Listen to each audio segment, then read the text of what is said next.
wabarakatuh. Selamat pagi dan salam sejahtera untuk kita semua. Yang terhormat Dewan Juri Lomba BPP tingkat sekolah dasar tahun 2026. Yang saya sayangi, teman-teman peserta lomba betul yang saya banggakan. Perkenalkan, nama saya Michael Fiona Uswa. Panggil saja Mika. Saya siswa kelas 5 dari SD Negeri 01 Kotonsari, Kecamatan Kadadap, Kabupaten Pekalongan. Pada kesempatan ini, saya ingin menyampaikan cerita perjuangan Jenderal Sudirman dengan judul Jejak Cinta.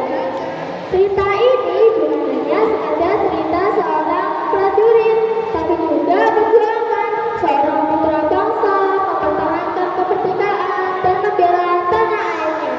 Mari disimak dan baik ya teman-teman dan Dewan Juri.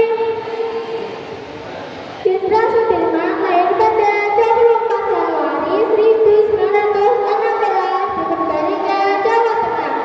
Ia dikenal sebagai Panglima Besar Tentara Nasional Indonesia atau TNI pertama dan salah satu tokoh militer paling dihormati dalam sejarah perjuangan kemerdekaan Indonesia.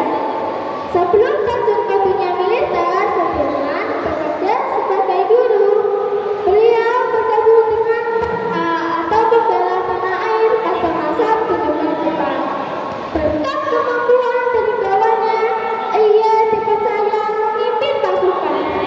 Namanya semakin dikenal setelah memimpin pertempuran Ambarawa tahun 1945 yang berhasil mengusir tentara sekutu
Waalaikumsalam warahmatullahi wabarakatuh. Terima kasih kepada Meika Herfiana